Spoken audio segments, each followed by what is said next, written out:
The morning sun was just beginning to filter through the glass storefront of Techtown, a sleek electronics retailer nestled in the heart of the city's busiest shopping district, when Marcus Bennett stepped out his car and paused to take in the scene.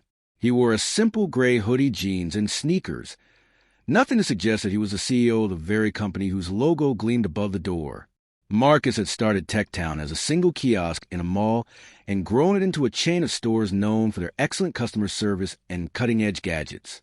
He had built Techtown from the ground up. However, he had recently been hearing rumors that not every location was upholding the company's values, including whispers from friends, a few alarming online reviews, and even a few anonymous emails. Marcus made a decision to go undercover in order to see for himself, putting away his usual suit and tie and blending in as just another customer. The familiar chime rang as he pushed the door open and entered. The store was quiet, and the latest smartphones, tablets, and smart home devices were neatly displayed on the shelves. While another employee replenished headphones at the far end of the store, a young man wearing a maroon polo shirt leaned against the counter to read on his phone. Marcus looked at the packaging and picked up a pair of wireless earbuds as he walked the aisles. He waited for something to acknowledge his presence, such as a greeting or "Can I help you?" However, the counter worker was so focused on his screen that he barely glanced up. Pretending to examine a display of smartwatches, Marcus drew closer. Nothing continues. He cleared his throat in the hope that the worker would notice him. With a bored expression, the young man finally turned his head up. "Do you require anything?" he asked without trying to conceal his irritation. Marcus replied, remaining cordial, "Yeah, actually, the new X phone piques my interest. Do you have it in stock?" The worker just shrugged. "We do not have it if it is not on the shelf." He typed the text as he returned to his phone. The brusqueness surprised Marcus, and he blinked. "Could you check back there? I couldn't find any here." As if the request were a major hassle, the employee sighed.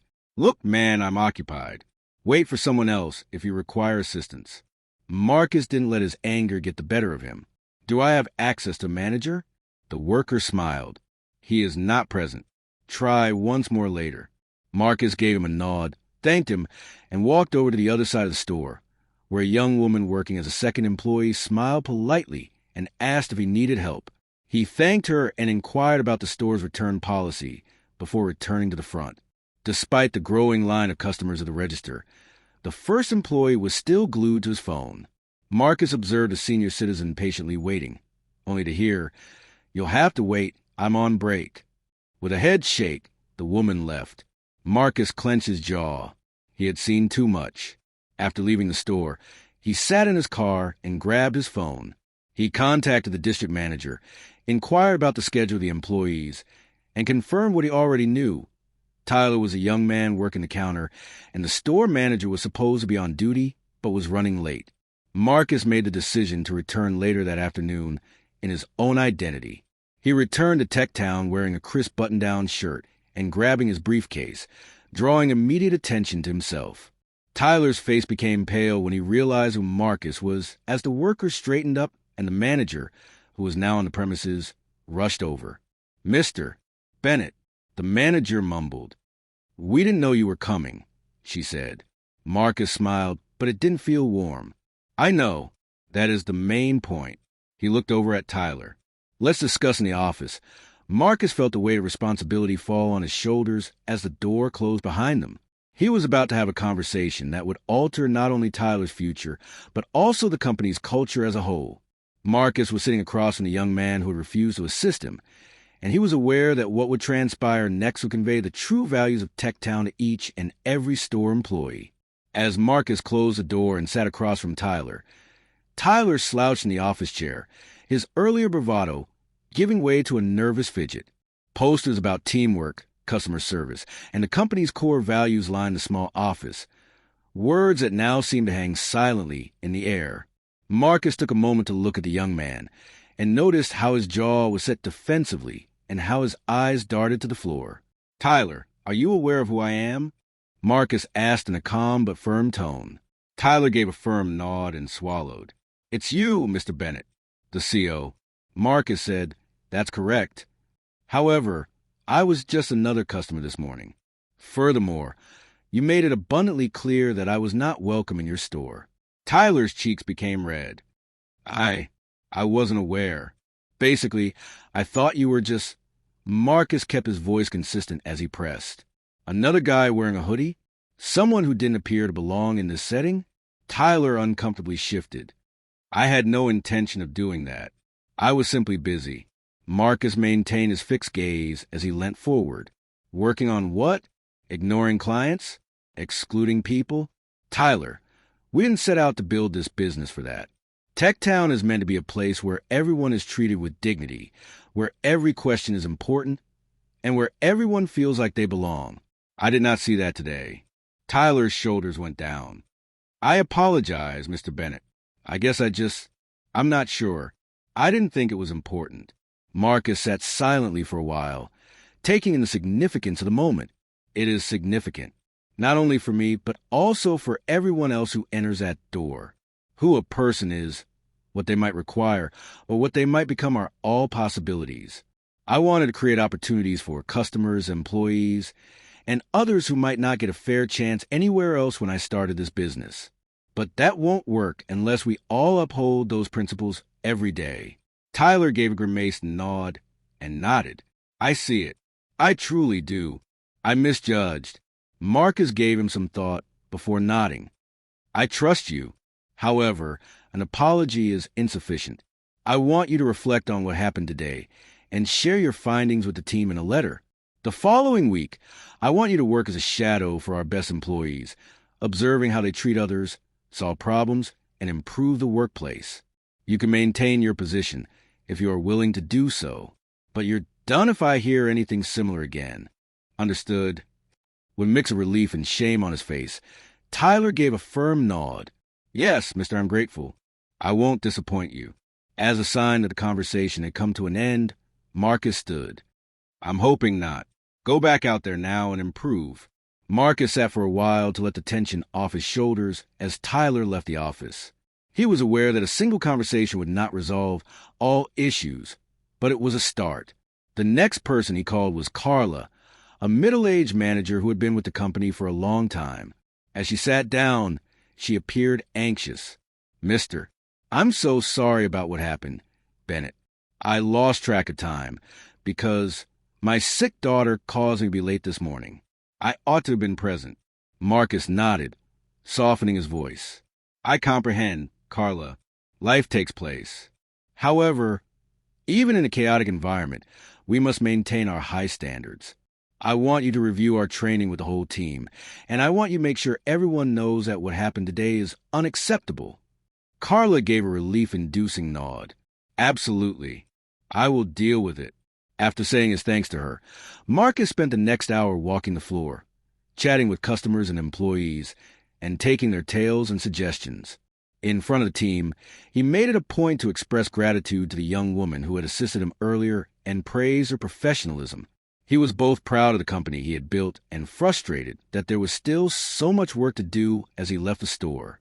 Marcus reflected on the day in his home office that evening. He reflected on the numerous instances in which he had been undervalued, disregarded, or ignored due to his appearance or attire. He thought about how much he had to do, not only as CEO, but also as a role model for young people who wanted more. He wrote an email to everyone at Techtown to tell them about his experience and remind them of the mission of the company. He wrote, "We are more than a store. We are a group of people. Additionally, everyone who enters our facility has a right to be treated with respect and dignity. Let's ensure that we keep that promise each and every day." The response was overwhelming and came quickly. The nation's workers responded with messages of support, personal stories, and promises to do better. Others thanked Marcus for his honesty and leadership, while others acknowledged that they had previously made mistakes similar to these. The board of directors contacted Marcus the following morning to inquire about the measures he was taking to address the incident. He described his strategy, which included additional training, a renewed focus on customer service, and a commitment to diversity and inclusion at all company levels. Marcus felt a renewed sense of purpose after the board gave its approval. He was determined to make Techtown a place where everyone, regardless of who they were or where they came from, felt welcome despite the long road ahead. And as he got ready for the next day, he reminded himself that true leadership was more than just having a lot of power. It was also having the courage to face hard truths, being humble enough to learn from mistakes, and being determined to improve something one conversation at a time. At Techtown, the following week was unlike any other in the store's history. In addition to the workplace he had visited, Marcus's email had sparked a wave of reflection and conversation across the entire organization. After shifts, employees gathered in break rooms to discuss what had transpired, share personal experiences, and debate what it really meant to uphold the company's values. Tyler, the young man who had refused to assist Marcus, became the odd focal point. He initially dreaded going to work because he was afraid his co-workers would give him the cold shoulder or be outright hostile. But he found a team that was willing to give him a second chance if he really listened and learned.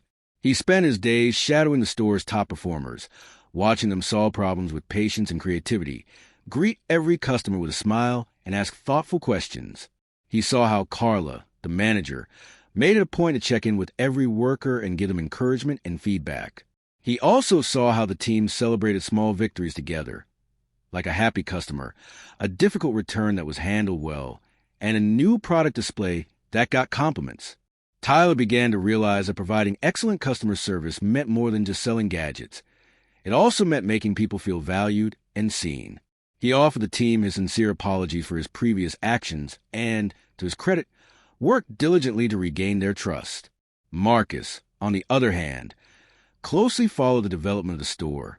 He went to other places, sometimes pretending to be someone else, and sometimes as himself, and he found that the lessons from that one difficult morning were being passed on to other places. Customers were more likely to leave positive reviews, managers were more present, and employees were more attentive. Marcus also started a new project, a series of workshops on topics like empathy, workplace diversity, and unconscious bias. He invited outside speakers, including community leaders and customer experience experts, and he encouraged open discussion about the difficulties faced by employees. The workshops were transformative despite their occasional discomfort. Many employees admitted that they had made assumptions about customers based on appearance, age, or background, and shared stories of times when they felt overlooked or misunderstood. Marcus was determined to put every lesson into practice and listen to every story, taking notes and asking questions. He also made it a point to highlight success stories, such as employees who had gone above and beyond, customers who had written to praise a particular team member, and store managers who had come up with innovative ways to build community. The company newsletter continued to include these stories on a regular basis, encouraging others to follow in their footsteps. Marcus observed actual change taking hold over the following weeks. Customer complaints went down, sales went up, and employee morale shot up.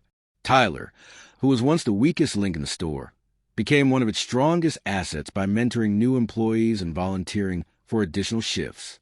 Manager Carla was elevated to a regional training position, where she assisted in the implementation of the new customer service standards throughout the company. Not only was Marcus proud of the numbers, but also of the culture he was creating. He was aware that there would always be setbacks, employees who didn't understand, and difficult customers. However, he was also aware that the foundation was solid and that each challenge presented an opportunity for development. A letter from a customer who had visited the store during Tyler's week as a shadow came to Marcus one afternoon. An elderly customer wrote about Tyler's thoughtfulness in explaining a complicated product, answering all of his questions, and even assisting him in setting up his new phone before he left. The man wrote, "I've never felt so respected in a store before. Your staff's trainers should be proud." As he read the letter, Marcus grinned, aware that the journey was far from over, but that the business was on the right track. He read the letter to the team, praising Tyler's development and stressing the importance of every interaction. Marcus made a priority to remain connected to the front lines as the business expanded. He went to stores on a regular basis, met with customers and staff, and let anyone who had an idea or concern in. He was aware that creating an environment where everyone could thrive was true leadership, not being the smartest person in the room. And as he thought back on that fateful morning in Techtown, he was thankful for the lesson it had taught him and the opportunity to transform disappointment into a change movement. The transformation at Techtown became a demonstration of the power of humility, accountability, and top-down leadership over time. The story of Marcus Bennett, a CEO who went undercover, was denied service, and used the experience to bring about a company-wide reckoning, reached far beyond his own company. Marcus was invited to speak at conferences about the significance of culture, diversity, and the customer experience after the story was picked up by industry publications. He was always honest, saying that the company's greatest asset was its people, not its cutting-edge technology or stores, and that every employee and customer deserved to be treated with dignity. The internal transformations that Marcus had initiated continued to bear fruit. Every employee, from the newest cashier to the most senior manager, was required to complete annual workshops on empathy, bias, and communication. The new training programs became a permanent part of onboarding, with promotions and new hires that reflected the communities Techtown served. The leadership team of the company became more diverse.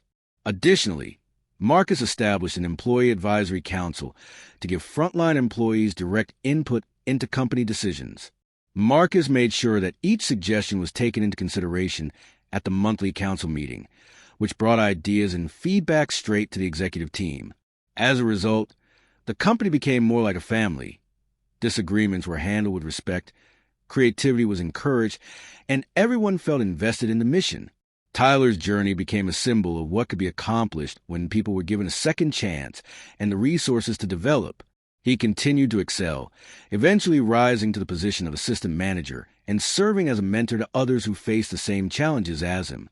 He frequently spoke at training sessions, encouraging others to view each customer as a person and not just a transaction, by sharing his story with humility and honesty. Carla, who is now a regional director, led a new generation of managers by inspiring them to implement the company's new standards in dozens of stores. For his part, Marcus never stopped learning new things. In an effort to relive what it was like to be on the opposite side of the counter, he continued to sneak into stores from time to time. When things didn't work, he made adjustments, solicited feedback from customers, and listened to them. He also made time for his own development by reading extensively, seeking mentors, and considering his own assumptions and biases. Techtown was recognized as one of the best places to work in the industry, and the company's reputation soared. However, the real reward for Marcus was the correspondence he received from clients and employees, which included tales of kindness, patience, and instances when individuals went above and beyond. These letters were stored in a box in his office, and when he was having a rough day, he would read a few of them to remind himself why he had started the business in the first place. Marcus stopped to look at the pictures on the wall one evening as he left his office locked and went through the quiet store. They were snapshots of grand openings, team celebrations, and community events. He reflected on his journey, the mistakes he had committed, and the lessons he had learned. He was aware that there would always be difficulties, but he also knew that he had built something that would last. A business where everyone, from the CEO to the newest employee, knew that respect was essential to success. Marcus grinned as he left the building into the night, thankful for the opportunity to lead, learn, and make a difference, one customer, one employee, and one day at a time.